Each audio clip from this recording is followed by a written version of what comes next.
सुख और दुख प्राप्त होना। हे प्रेम पंछियों, सुख और दुख मानव के जीवन में धूप और छांव की भांति आते जाते हैं और कई मानव गुनाहों के रास्ते पे चलकर स्वयं दुखों को आमंत्रित करते हैं। जब मानव को सुख प्राप्त होता है तो वो परमात्मा को भूल जाता है।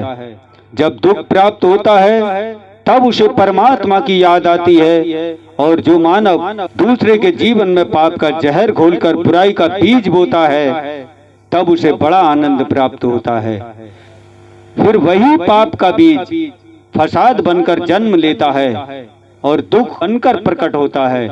फिर मानव स्वयं अपनी ही बुराइयों के नीचे दब जाता है, लेकिन फिर भी मानव अपने आप को बदलने की कोशिश नहीं करता और वो अंधविश्वास के भ्रम में आकर एक दूसरे की बुराई में लगा रहता है, क्योंकि उसने कभी अपनी अंतरात्मा में परमात्मा को ढूंढने की कोशिश नहीं की और ना ही कभी उसने अपनी विचारधाराओं को समझने की कोशिश की है।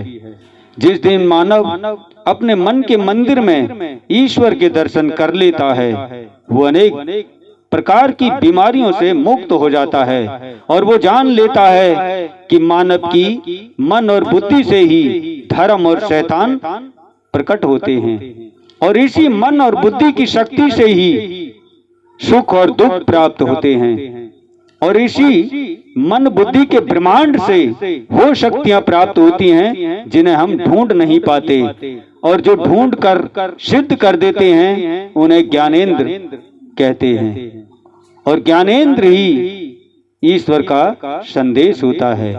यही सत्य है।